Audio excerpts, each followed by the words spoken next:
আসসালামু আলাইকুম সুপ্রিয় গাইস, আওয়ালাইটির পক্ষ থেকে জানাতেছি আজকের ভিডিওতে তোমাদেরকে অসংখ্য ধন্যবাদ। মূলত আমরা আজকের ভিডিওতে কথা বলবো তোমরা কিভাবে একটি পুরাতন জিমেইল আইডি তোমাদের নতুন একটি মোবাইল ফোনে বা স্মার্টফোনে কিভাবে লগ ইন করবা। অনেকে কিন্তু অনেক আগে থেকে ভাই জিমেইল আইডি ব্যবহার করে থাকে, যেগুলো দিয়ে গেম প্লে করো, বিভিন্ন কাজে তুমি ব্যবহার করে থাকো। বাট যখন একটা তুমি নতুন ফোন ইউজ করো বা নতুন ফোন কেন, তখন কিন্তু তোমার ওই জিমেইল অ্যাকাউন্টের অনেক বেশি প্রয়োজন হয়।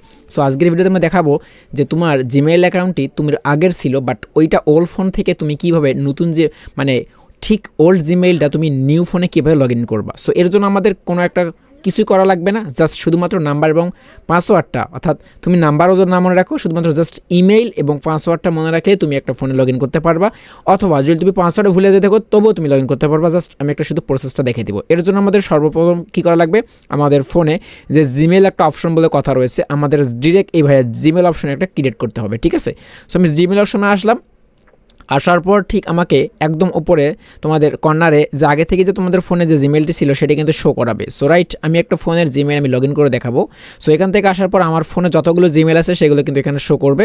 সো এখানে শো করার পর তুমি একটু দেখবা নিচের দিকে একটা লেখা আছে অ্যাড অ্যানাদার অ্যাকাউন্ট, অর্থাৎ তুমি ডিরেক্টলি অ্যাড অ্যানাদার অ্যাকাউন্টে একটা ক্লিক করে দিবা। সো আমি সিম্পলিভাবে অ্যাড অ্যানাদার অ্যাকাউন্টে ক্লিক করলাম। দেন তারপর তোমাদের ফোনে একটা অপশন শো করবে যে গুগল বলে একটা অপশন শো করবে। ডিরেক্ট তুমি এই গুগল অপশন একটা ক্লিক করে দিবা। দেওয়ার পর তোমার হাতের ফিঙ্গারপ্রিন্ট নিতে পারে, অথবা তোমার ফোনের একটি যে পিন কোডটা সেটা নিতে পারে। আই মিন পিন নাম্বার মানে তোমার ফোনের লকটা এখানে দিয়ে নিবা, অথবা ফিঙ্গারপ্রিন্টটা দিয়ে নিবা, রাইট।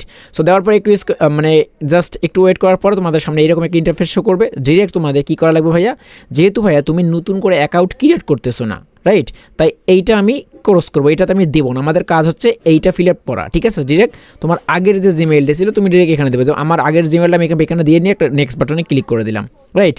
সো নেক্সট বাটনে ক্লিক করে দেওয়ার পর এখানে তোমাকে পাসওয়ার্ডটা অবশ্যই দেওয়া লাগবে। সো আমি আমার পাসওয়ার্ডটা এখানে দিয়ে নিলাম। সো পাসওয়ার্ডটা আমি এখানে ভাই সিম্পলিভাবে দিয়ে নিলাম। পাসওয়ার্ড ভুল করে দিলে কিন্তু ভাই রং পাসওয়ার্ড দেখাবে। সো তাই পাসওয়ার্ডটা ভুল করা যাবে না। পাসওয়ার্ড ভুল আমি দিলাম। দেওয়ার পর আমার একটু এরকম ইন্টারফেস শো করবে। সো একটু জাস্ট ওয়েট করা লাগবে। তোমাদের হয়তো কোনো একটা নোটিফিকেশন আসতে পারে, জাস্ট একটু ওয়েট করা লাগবে। আমি এখানে ট্রাই অ্যানাদার ওয়েতে ক্লিক করব। ক্লিক করার পর এখানে দেখো ভেরিফিকেশন কোড, গেট এ ভেরিফিকেশন কোড, অনেক কিছু নাম্বার শো করাই দিয়েছে। বাট তোমার কিন্তু এগুলোতে একটাতে কিন্তু কাজ হবে না। ডিরেক্ট তোমাকে এখানে অবশ্যই ভাই একটা কাজ করা লাগবে, inter of your 8 digit backup codes. ভাইয়া তোমাকে জিমেলটা লগ ইন করতে গেলে অবশ্যই ব্যাকআপ কোড লাগবে। সো আমার ফোনে আমি অলরেডি একটা ব্যাকআপ কোড আর্ন করে রেখেছি। জাস্ট সিম্পলিভাবে আমি তোমাদেরকে ব্যাকআপ কোডটা জাস্ট দেখিয়ে দিতেছি, রাইট। আমার ব্যাকআপ কোডটা নোটপ্যাড আমি রেখেছি। জাস্ট আমি ডিরেক্টলি ব্যাকআপ কোডে ক্লিক করে দেওয়ার পর আবারও নেক্সটে ক্লিক করে দেবো।